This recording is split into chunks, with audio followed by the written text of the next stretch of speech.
चलो भाई देखो, नया चैप्टर स्टार्ट होने वाला है जिसका नाम है वैद्युत रसायन, और वैद्युत रसायन का हम लोग रिवीजन करने वाले हैं। तो सबसे पहले तो ये बताओ मुझे कि वैद्युत रसायन में होता क्या क्या है। वैद्युत रसायन चैप्टर ही क्यों पढ़ रहे हैं हम लोग? राइट। इसमें टोटल हम लोग क्या पढ़ने वाले हैं? सेल के बारे में पढ़ने वाले हैं, यानी कि इलेक्ट्रोकेमिस्ट्री के बारे में हम लोग पढ़ने वाले हैं। तो सबसे पहले अगर मैं बात करूं कि चालक क्या होते हैं, बताओ तो जरा, चालक किसे कहते हैं? बिल्कुल सही है, वे पदार्थ जिनमें वैद्युत धारा प्रवाहित की जा सकती है।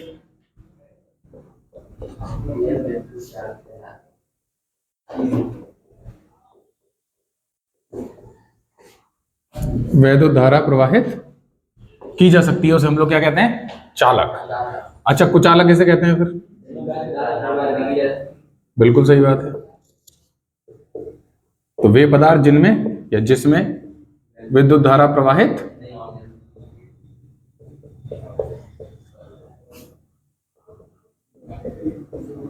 ना की जा सके, उसी को हम लोग क्या बोलते हैं? कुचालक बोलते हैं। अच्छा, इसके बाद हम लोग क्या पढ़ते हैं? राइट, चालकों के प्रकार। ये वही है जो आप लोगों के नोट्स में है। जिन लोगों के पास नोट्स लिखे होंगे वो लोग नोट्स में देख सकते हैं कि अच्छा इसके बाद ये वाला टॉपिक किया था हमने, और कंप्लीट रिवीजन के तौर से पढ़ रहे हैं। वहां थोड़ा सा बड़ा भी लिखा था, यहाँ बस एक एक लाइन में लिखा हुआ है क्या, कि चालक वे होते हैं जिनमें विद्युत धारा प्रवाहित हो सके। कुचालक कौन से होते हैं? जिनमें विद्युत धारा प्रवाहित नहीं की जा सकती। एग्जाम्पल आप सब लोग जानते हो चालकों के कौन से एग्जाम्पल होते हैं, जैसे कि धातु हो गई, जितनी भी धातु अब जो आपस में Ag ले रहे हो, Cu ले रहे हो, या फिर आयरन ले रहे हो, कोई मतलब नहीं बनता, सारी धातु ही मैंने उसमें बोल दी। ठीक है, कुचालक में कौन कौन सी होती है? तो रबड़ है, लकड़ी है, हीरा है। तो इस तरीके की जितनी भी चीजें हैं सारी सारी कुचालक होती हैं, इनमें विद्युत धारा प्रवाहित नहीं हो सकती बच्चों। अच्छा, अगर मैं बात करूं चालकों के प्रकार के, तो सबसे पहले कौन से चालक आते हैं? राइट, जिनका नाम होता है धात्विक चालक। ठीक है, पहला कौन सा होता है? धात्विक चालक। और 2 नंबर पे कौन सा आता है? विद्युत अपघटनी चालक। विद्युत अपघटनी चालक। अच्छा, अगर मैं बात करूं धात्विक चालकों की, तो ये क्या होते हैं? बिल्कुल सही बात है, या तो आप ये बोल दो कि जिनमें मुक्त इलेक्ट्रॉन पाए जाए, और अगर ऐसा ना बोल पाओ तो ऐसा बोल दो कि वे चालक जो धातुओं से मिलकर बनते हैं, उन्हें क्या बोलते हैं? धात्विक चालक। जाहिर सी बात है, नाम से ही पता चल रहा है कि धात्विक चालक होंगे। और हम सब जानते हैं कि धातुओं में इलेक्ट्रिसिटी क्यों प्रवाहित होती है? क्योंकि धातुओं के अंदर क्या पाए जाते हैं? मुक्त इलेक्ट्रॉन। ठीक है, तो आप याद रखना धात्विक चालक कौन से चालक होते हैं? तो वे चालक जिनमें धारा का प्रवाह या विद्युत धारा का प्रवाह किसके द्वारा होता है? मुक्त इलेक्ट्रॉनों के द्वारा होता है। ठीक है, तो जिनमें विद्युत धारा का प्रवाह किसके द्वारा होगा? मुक्त इलेक्ट्रॉनों के द्वारा होगा। उन्हीं को हम लोग क्या बोल देंगे? उन्हीं को हम लोग क्या बोल देंगे? धात्विक चालक बोल देंगे। क्या ये वाली बात समझ में आई? ठीक, तो अब हम बात करते हैं विद्युत अपघटनी चालकों की। ठीक है, विद्युत अपघटनी चालक। विद्युत अपघटनी चालक कौन से होते हैं बताओ? राइट, नमस्ते नमस्ते, बैठो। वे पदार्थ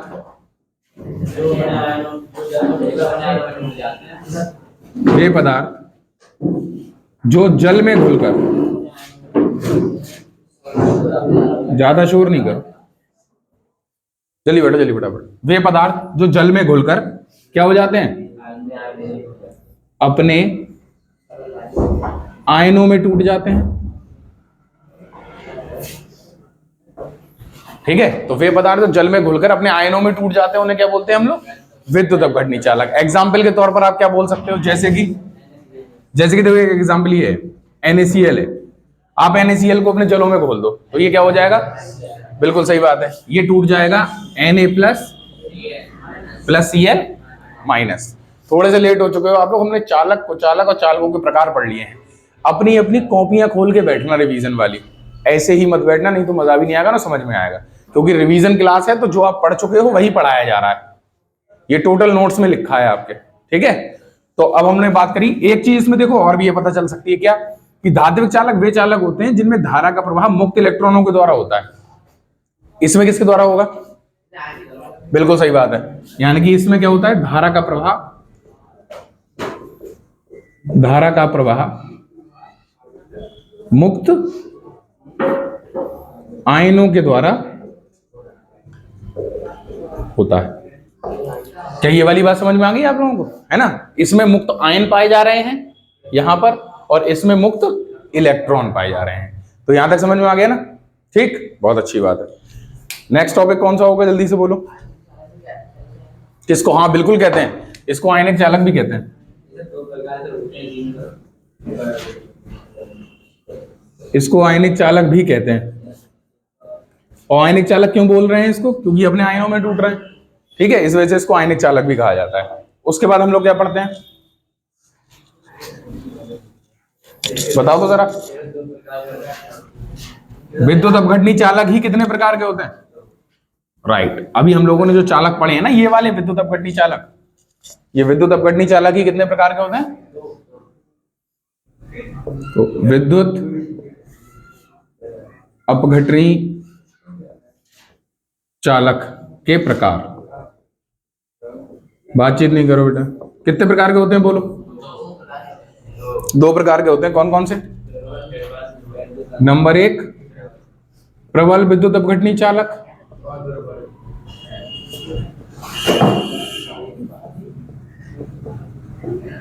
बेटा इतनी देर लगेगी नहीं, इतनी देर में तो खत्म भी हो जाएगा ये, अगर तुम थोड़ा भी इधर उधर दिमाग लगाओगे। इस वजह से पूरी तरीके से देख लो, लिखा भी है नहीं। दूसरा दुर्बल विद्युत अपघटनी चालक, दुर्बल अपघटनी चालक। देखो थोड़ा ध्यान से, अगर मैं बात करूं प्रबल विद्युत अपघटनी चालकों की, तो वे चालक, राइट, वे चालक जिनका 100% आयनन हो जाता है, 100% आयनन हो जाता है। तो जिसका 100% आयनन हो जाएगा उसे क्या बोलेंगे हम लोग? प्रबल विद्युत अपघटनी चालक, है ना? और दुर्बल विद्युत अपघटनी चालक कौन से होंगे? जिनका आयनन, बिल्कुल सही बात है, या फिर जिनका आयनन बहुत कम होता है, ठीक है, जिनका आयनन बहुत कम होता है, या 100% जिसका आयनन नहीं हो पाता, उसे कहते हैं हम लोग दुर्बल विद्युत अपघटनी चालक। प्रबल विद्युत अपघटनी चालक कौन कौन से? तो ये खुद में 3 प्रकार के होते हैं, कौन कौन से? बिल्कुल सही है, एक तो होता है प्रबल अम्ल, दूसरा प्रबल क्षार, तीसरा सभी लवण। हर्षित बताओ तो जरा, प्रबल अम्ल? बिल्कुल सही है, HCl है, H2SO4 है, ये सारे के सारे प्रबल अम्ल हो जाएंगे, है ना? प्रबल क्षार कौन से होते हैं? NaOH, KOH, ये सब प्रबल क्षार हो जाएंगे। सभी लवण कौन कौन से होंगे?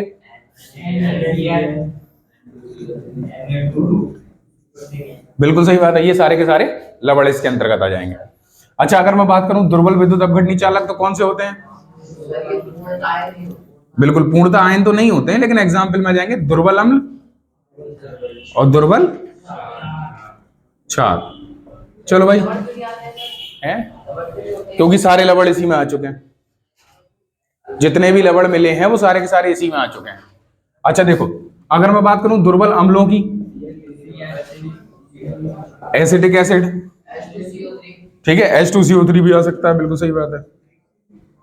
अगर मैं दुर्बल क्षार की बात करूं, NH4OH, अमोनियम हाइड्रोक्साइड एक दुर्बल क्षारक होता है, और इसको हम लोग दुर्बल विद्युत अपघटनी चालक भी कह सकते हैं। क्या ये वाले सब बातें समझ में आ गई? इतनी पॉइंट टू पॉइंट ही पढ़ना है, पॉइंट टू पॉइंट ही याद ही रखना है। पहले इसमें बहुत सारा कुछ लिखा हुआ है, लेकिन अब यहाँ पर सिर्फ एक लाइन लिखी है, क्या कि प्रबल विद्युत अपघटनी चालक वो होते हैं जिनका 100% आयनन हो जाए।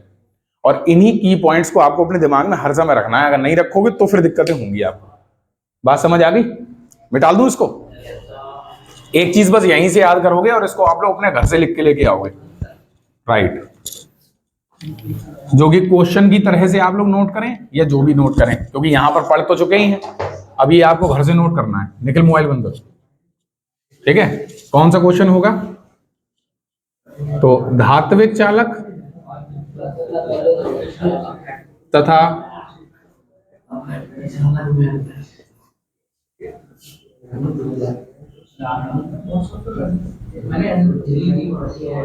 बेटा बातें मत करो, तुम्हें पता है इससे ज्यादा आवाज चली जाएगी इसके अंदर माइक में, तो तुम ही बल्ब पढ़ाओगे फिर। विद्युत चालक, धात्विक चालक तथा विद्युत अपघटनी चालक में अंतर, क्या ये वाली बात समझ में आ गई? अब अंतर को आप लोगों को घर पे करना है और ये इंपॉर्टेंट पार्ट है, यहां से क्वेश्चंस फंसते हैं, ठीक है। तो घर जाके लिखना, ऐसा मत करना कि मैं नहीं बोल रहा हूं तो लिखे ही ना।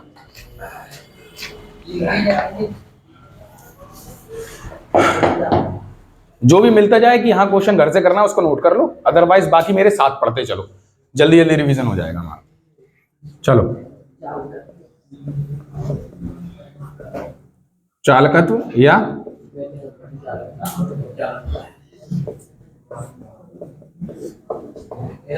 चलो है बेटा, हाँ ये इसी तरीके से पूछिए। चालकत्व नाम से पहले के लोग बोलते थे इसको, ठीक है। अब ये चालकता नाम से ज्यादा फेमस है, तो ये चालकता पूछी जा सकती है, चालकत्व नाम से पूछा जाता है, किसी भी एक नाम से पूछा जा सकता है।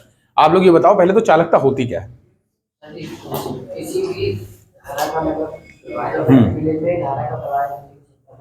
बिल्कुल सही है, और एक ही लाइन में इसी तरीके से याद रखना है, किसी विद्युत अपघटनी चालक में विद्युत धारा प्रवाह करने की क्षमता, ठीक है, इसी तरीके से याद रखना है। विद्युत धारा प्रवाहित करने की क्षमता को ही क्या कहते हैं? चालकता कहते हैं। और चालकता को किससे प्रदर्शित करते हैं? किससे? सी से प्रदर्शित करते हैं।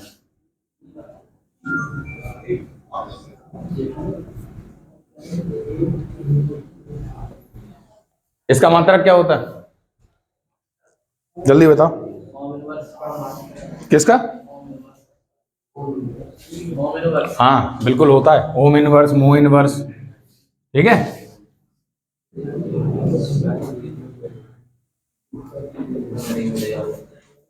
ओम इनवर्स इसका मात्रक है। अच्छा, आप लोगों ने एक फॉर्मूला भी पढ़ा होगा चालकता को लेके, क्या चालकता बराबर किसके होता है? चालकता बराबर किसके होता है? 1/R। R का मतलब क्या है? प्रतिरोध। और यहीं से एक नया फॉर्मूला बन के तैयार होता है, क्या? C बराबर 1/R। और हम जानते हैं ओम का नियम क्या होता है? B बराबर IR। तो ओम का नियम क्या है?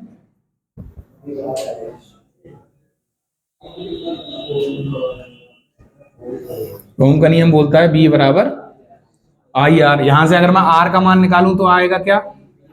R बराबर V/I। तो जहां R लिखा है वहां क्या लिखते हैं हम लोग? V/I। लिखो C बराबर 1/I। I ऊपर पहुंच जाएगा तो क्या हो जाएगा? C बराबर, ठीक है। और यहां पर मैंने ये भी बोला था कि अगर किसी सेल का विभव 1 हो तो उसमें बहने वाली धारा ही उसकी चालकता के बराबर होती है। क्या ये बात बोली थी? नहीं बोली थी? तो इस बात को भी आपको याद रखना है, क्या कि यदि किसी सेलों के बीच विभवांतर कितना हो? 1 वोल्ट हो तो बहने वाली धारा ही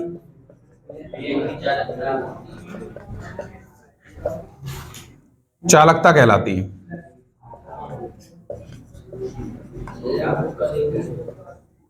ठीक है, इसका मतलब क्या है कि C बराबर I हो जाएगा अगर V का मान क्या हो जाए? 1 हो तो। अब ये बात याद रखनी है, ये कहां पर इस्तेमाल होगा ये भी याद रखना है। ये सारे के सारे न्यूमेरिकल में इस्तेमाल होते हैं। हम लोग जानते हैं C बराबर I/V है और वहां उन्होंने बोल दिया कि सेल के बीच विभवांतर 1 है, तो आपको याद रख लेना है कि जितनी चालकता होगी वो चालकता जो होगी वो विद्युत धारा के बराबर ही होगी। जो विद्युत धारा उसके अंदर प्रवाहित हो रही होगी उसी को चालकता के बराबर रख देंगे और निकाल लेंगे जो भी हमको निकालना होगा। बात समझ में आया? इस तरीके से हम लोग करते हैं। यहां पर हम लोग को खत्म कर दिया है चालकता। मिटाल दो इसको। चलो, चालकता की एक डेफिनेशन और निकल के आती है बच्चों, वो भी हमने खत्म कर लिया है। तो नेक्स्ट कौन सा टॉपिक होगा? राइट। और ये बड़ा ही फेमस था जब हम लोगों ने पढ़ा था, तो इसका नाम अजीब सा था इस वजह से। राइट, विशिष्ट चालकता। और इसकी डेफिनेशन भी बहुत आसान थी। राइट, क्या बोला था हमने? विशिष्ट प्रतिरोध के व्युत्क्रम को ही, बिल्कुल सही है। देख लो बेटा अंश, विशिष्ट चालकता की परिभाषा की बात कर रहे हैं हम लोग। तो विशिष्ट चालकता क्या होती है? विशिष्ट प्रतिरोध के व्युत्क्रम को क्या कहते हैं? विशिष्ट चालकता कहते हैं। और इसे किससे प्रदर्शित करते हैं? इसे कप्पा से प्रदर्शित करते हैं। और कप्पा कैसा होता है दिखने में? कुछ कुछ के जैसा होता है, ऐसा।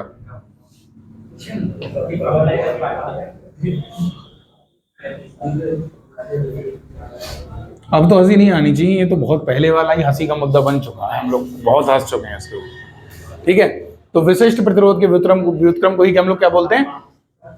राइट। अब विशिष्ट प्रतिरोध को किससे दिखाते हैं? बिल्कुल सही है, यानी कि कप्पा जो होगा इसको के की तरह का बना लेना, आप लोग ज्यादा परेशान नहीं होना। कप्पा बराबर क्या होता है? 1/f। उसको क्या बोलते हैं हम लोग? उसको रो बोलते हैं। क्या बोलते हैं? रो। अब वो बनता कैसा है रो, ये बताओ मेरे को। एफ की तरीके से बनता है कुछ ऐसा। ठीक है, तो कप्पा बराबर 1/रो। यहां पर ये क्या है? तो यही है विशिष्ट प्रतिरोध। विशिष्ट, देखो एक बात और है, अगर आपको नोट नहीं करने को मिल रहा है तो इसका मतलब ये नहीं है कुछ पढ़ना ही नहीं है। सही है? हाँ, तो थोड़ा सा ध्यान दे लो, वरना फिर ये कहोगे कि ये क्या बनाया था, कुछ तो था। अभी तो इसे भी कप्पा बोल रहा है। कप्पा थोड़ा यही है, पप्पा याद आ जाएंगे कप्पा पढ़ते समय, थोड़ा ध्यान से देख लो। ठीक है, तो यहां पर ये हमने क्या पढ़ लिया? हम लोगों ने विशिष्ट चालकता को भी खत्म कर दिया है बच्चों। नेक्स्ट हेडिंग कौन सा था? विशिष्ट चालकता की देखो एक डेफिनेशन और होती है। विशिष्ट चालकता की एक डेफिनेशन और होती है, क्या होती है बताओ? हाँ, बिल्कुल यही होता है। देखो भाई इधर देखो, इधर देखो, विशिष्ट चालकता की दो डेफिनेशन थी। एक तो यही हो गई कि विशिष्ट प्रतिरोध के व्युत्क्रम को क्या बोलते हैं? विशिष्ट चालकता। एक और बोलते हैं क्या? किसी विद्युत अपघट्ट के 1 सेंटीमीटर क्यूब आयतन वाले विलयन की चालकता। दोनों में से कोई भी। ऐसा कुछ नहीं पूछते हैं, वो विशिष्ट चालकता पूछेंगे आपसे। अगर आप दोनों लिख के आओगे तो और बढ़िया है। क्वेश्चन कितने नंबर में आ रहा है? ये भी आ रहा है। अगर 1-2 नंबर में आ रहा है, दोनों लिख के आ जाओ। जितना ज्यादा लिख के आओगे उतना ज्यादा बेनिफिट है आपको। देखो क्या बोलेंगे हम?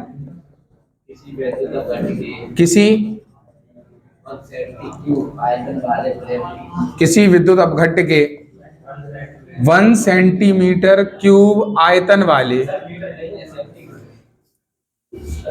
हाँ 1 सेंटीमीटर क्यूब ही लिखा, 1 सेंटीमीटर क्यूब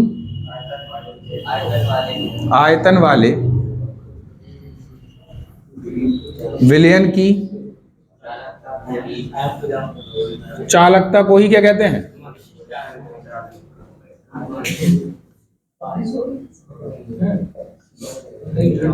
विशिष्ट चालकता कहते हैं। बेटा मुंह बंद करके रखो, ज्यादा ही बोल रहे हो। विशिष्ट चालकता कहते हैं। किसमें? 1 सेंटीमीटर क्यूब ही होता है बेटा, मतलब तो वही है सेंटीमीटर का और सेंटी का।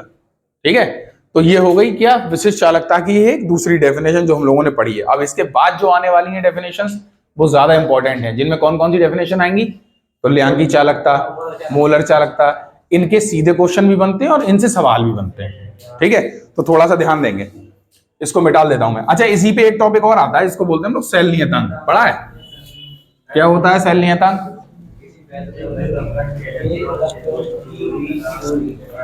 राइट, इसको और देख लो भाई।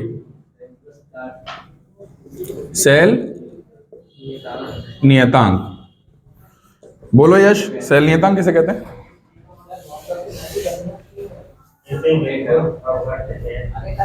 सेल नियतांक किसे बोलते हैं?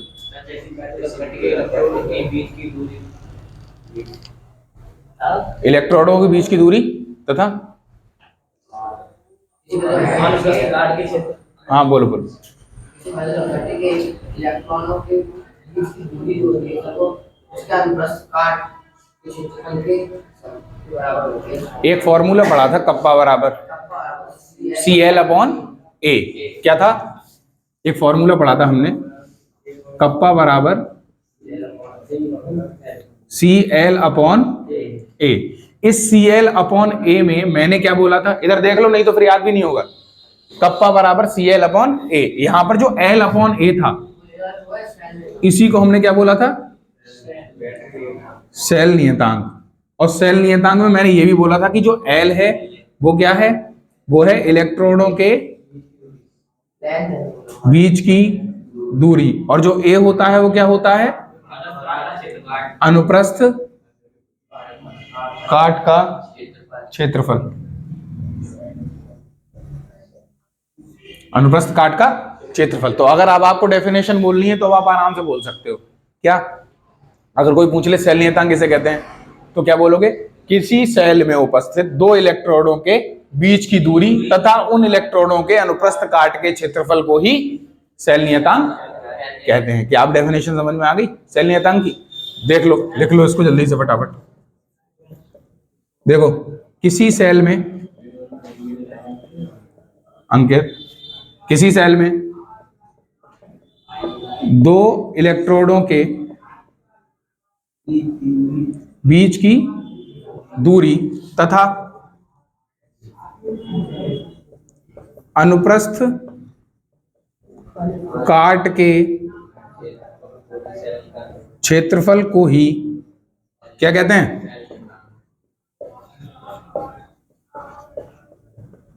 सेल नियतांक कहते हैं। ओके, चीजें भूल कैसे रहे हो, रट कैसे रहे हो, उसमें भी अंतर है। अभी मैंने डेफिनेशन पूछी तो बहुत सारे लोग रटने पे लग गए। सिर्फ ये याद रखना है, कप्पा बराबर CL अपॉन A, और इसमें से L upon A is equal to cell नियतांक, है ना। और L क्या होता है और A क्या होता है, दोनों पता होना जरूरी है। L का मतलब हम जानते हैं कि इलेक्ट्रोडों के बीच की दूरी है, और A का मतलब क्या है, अनुप्रस्थ काट का क्षेत्रफल। बस इतना याद रखोगे, सब कुछ याद रहेगा। रटने की कोशिश मत करो फालतू में, कितना याद कर लोगे यार, बहुत बड़ी केमिस्ट्री है। ठीक है, बात समझ आ गई? मिटा दूं मैं इसको, चलो। और वीडियो जितनी ज्यादा बार देख पाओ उतना ज्यादा बार देखना, तभी चीजें समझ में आती जाएंगी।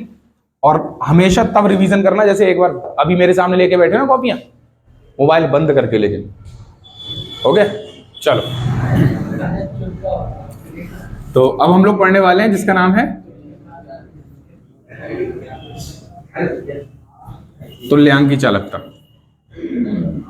अभी तक अगर मजा भी लिया हो थोड़ा सा तो अब अलर्ट होके बैठ जाना।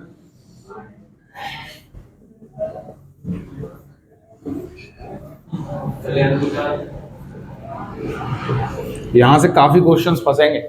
ये सीधे सीधे क्वेश्चन पूछा जा सकता है पेपर में, ऐसे ही 2 नंबर में आ सकता है आपके पास, या फिर इससे सवाल पूछा जा सकता है। दोनों में से कोई एक काम तो 200% होगा। अब मुझे ये बता दो जल्दी से, तुल्यांकी चालकता बोलते किसे?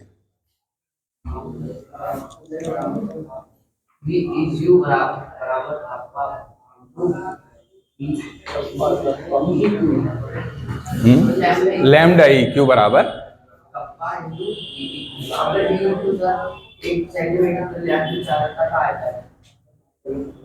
लगभग लगभग ठीक ही है। देखो भाई, इस तरीके से बोलते हैं तुल्यांकी चालकता को, किसी विलयन के 1 सेंटीमीटर क्यूब आयतन वाले विलयन की चालकता। हाँ, दोबारा देख लो भाई, देखो भाई, बड़ा कंफ्यूज करेगा ये, मुझे भी कंफ्यूज कर गया। 1 सेंटीमीटर क्यूब किसी विलयन के, देखो एक मिनट, किसी विलयन के 1 सेंटीमीटर क्यूब आयतन वाले, किसी विलयन के 1 सेंटीमीटर क्यूब आयतन वाले विलयन, किसी विलयन के 1 सेंटीमीटर क्यूब आयतन वाले विलयन में एक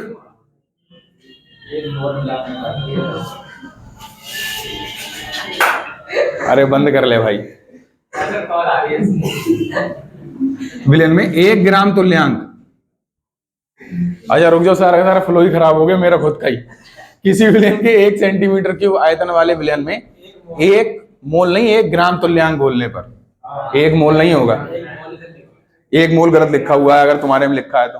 किसी विलयन के 1 सेंटीमीटर क्यूब आयतन वाले विद्युत अपघट्य का 1 ग्राम तुल्यांक मिलाने पर, ठीक है, इस विलयन की चालकता को ही। अच्छा देखो इधर, आज देख लो किसी विलयन के 1 सेंटीमीटर क्यूब आयतन वाले,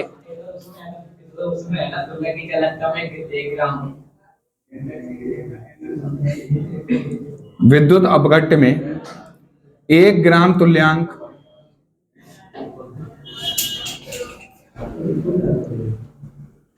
1 ग्राम तुल्यांक घोलने पर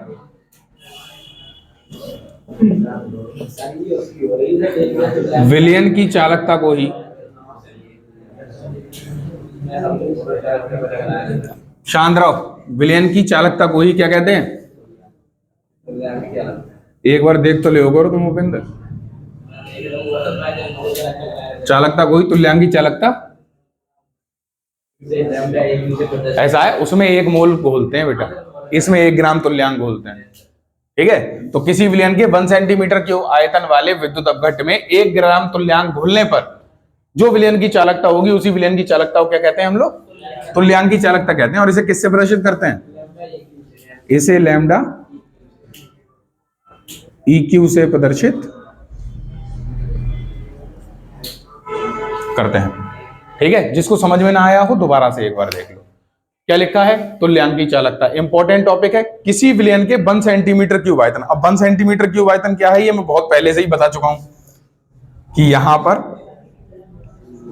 सिर्फ इतना सा आयतन लेना है हमको, है ना, एक क्यूब के बराबर आयतन जिसका 1 सेंटीमीटर ये हो, 1 सेंटीमीटर ये हो, 1 सेंटीमीटर लंबाई चौड़ाई ऊंचाई तीनों दे रखी हो, तो उसके बीच में जितना विलयन आएगा उसके अंदर 1 ग्राम तुल्यांक घोल दिए जाएंगे। किसके? विद्युत अपघट्य के। इसमें 1 ग्राम तुल्यांक, ठीक है, देख लो ध्यान से। ये एक क्या था? विद्युत अपघट्य, मतलब ये इतने से हिस्से का सिर्फ, ये टोटल का टोटल क्या है? एक आयतन। कितना आयतन है कोई फर्क नहीं पड़ता, इस टोटल आयतन का 1 सेंटीमीटर क्यूब आयतन लेना है सिर्फ, और उस 1 सेंटीमीटर क्यूब आयतन में कितना डाल दें? 1 ग्राम तुल्यांक। किसके? विद्युत अपघट्य के। तो इसकी जो चालकता होगी सिर्फ इतने से पार्ट की, उस चालकता को बोलेंगे हम लोग तुल्यांक की चालकता। ओके, अगर ऐसे भी ना समझ में आया हो तो इस तरीके से देख सकते हैं। क्या हुआ? मेरी मम्मी क्यों? खाने के लिए शायद पूछ रही होंगी कुछ। लंगर लगवा दें, लंगर, ठीक है। तो ये क्या हो गया भैया? तुल्यांक की चालकता। अब तुल्यांक की चालकता से रिलेटेड एक फॉर्मूला भी हम लोग पढ़ते हैं, कौन सा होता है जरा बताओ तो।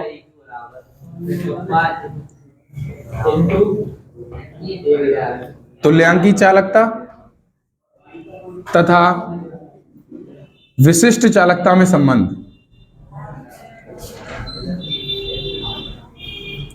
विशिष्ट चालकता में संबंध, इस पर सवाल बहुत आते हैं।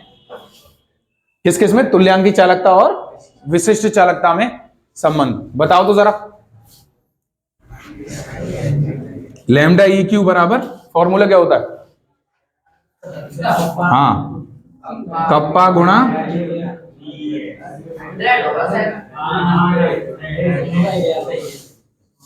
कप्पा गुणा 1000/n, ठीक है। ये फॉर्मूला होता है, इसको इस तरीके से हम लोग सॉल्व करते हैं। यहां पर n का मतलब क्या है बेटा? बिल्कुल, यहां n बराबर क्या है? देखो एक बात और याद रखना, जो भी आपकी फॉल्ट है आपकी कॉपियों में वो मेरे साथ ही सही करते चलना। जिसके में भी 100 रह गया है उसको सही कर लेना तुरंत ही। पेंसिल लेके बैठो, लगातार पढ़ते रहो। जो यहां पढ़ लो उसको घर जाके 1-2 बार और पढ़ लो। केमिस्ट्री की थ्योरी का रिवीजन यहां पर होता रहेगा। संडे में अब से छुट्टियां नहीं होंगी, क्योंकि अभी तक मेरी तबीयत ही ज्यादा डाउन चल रही थी। अब छुट्टियां नहीं होंगी तो एक दिन में एक चैप्टर, 3 चैप्टरों के टोटल रिवीजन हमको करने हैं। किसके बेसिस पर?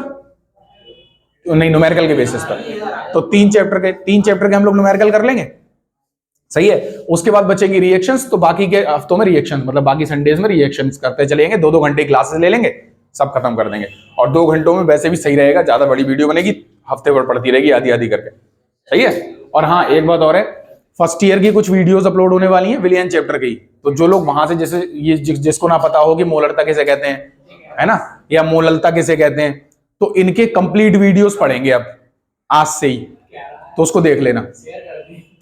शेयर वेयर का छोड़ो, पहले तुम अपना काम कर लेना। तुम इतना समझ लो, अगर मोलरता नहीं पता, मोललता नहीं पता, नॉर्मलता नहीं पता, तुल्यांकी चालकता नहीं पता, तो मतलब ये सब चीजें नहीं पता, छोटी छोटी चीजें, तो ये आप लोग पढ़ सकते हो आराम से, सही है। इसको मिटा दूं मैं? चलो, अब इसी के साथ में मोलर चालकता बता देना मुझे।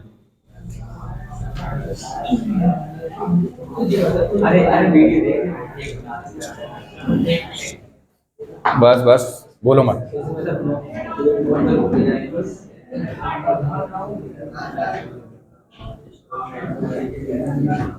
मोलर चालकता, तुल्यांकी चालकता खत्म हो गई, मोलर चालकता बताओ क्या डेफिनेशन होगी? हाँ बिल्कुल सेम डेफिनेशन है, बस 1 मोल घोलने होंगे। देखो जरा ध्यान से, किसी विलयन के 1 सेंटीमीटर क्यूब आयतन वाले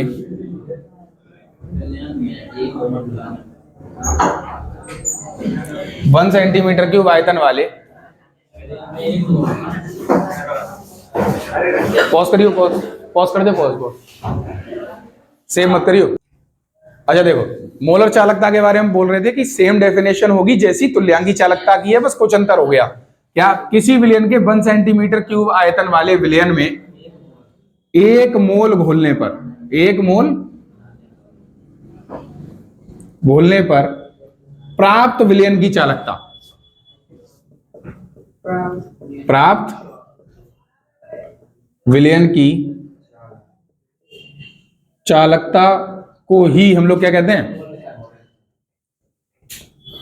मोलर चालकता।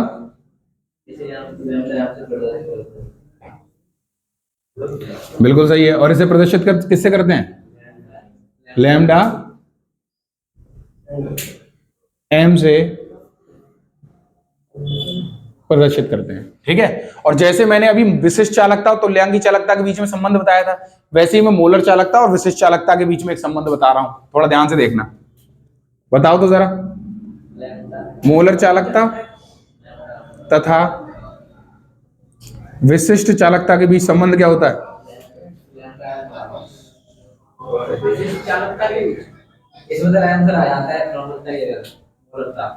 क्या फॉर्मूला होगा, बोलना जरा। लैम्डा एम बराबर कप्पा गुणा 1000 बटे एम। और यहां पर भी हम लोग खूब अच्छे खासे सवाल करते हैं।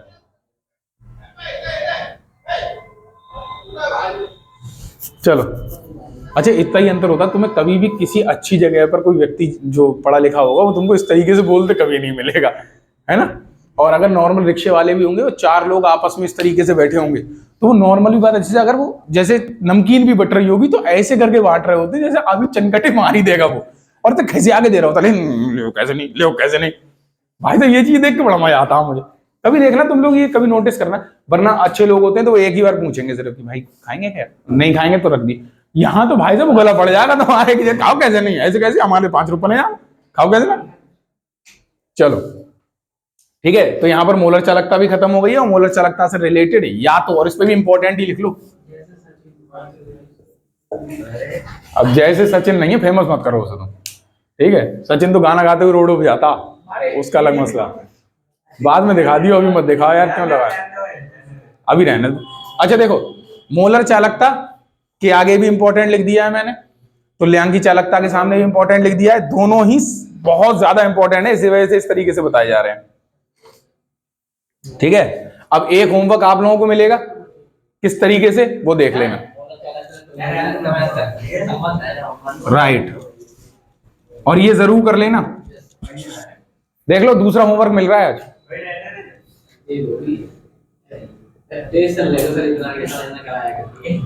मोलर चालकता तथा तुल्यांक की चालकता में बातचीत नहीं करो। अरे निखिल, कोई ना, इधर देखो, मोलर चालकता और तुल्यांक की चालकता में संबंध। मोलर चालकता का फॉर्मूला ऊपर लिखना, नीचे तुल्यांक की चालकता का फॉर्मूला लिखना। देख लो इधर, अभी पढ़ा था हम लोगों ने, कर सकते हो इसको, है ना, कर सकते हैं ना, पक्की बात है। कल मैं यहीं से स्टार्ट कराऊंगा। हाँ, लास्ट में m/n आ जाता है, और उसमें भी n का मान बराबर हो जाएगा। ठीक, नमस्ते, बाकी बातें कल, till then do whatever you want to, बंद करें।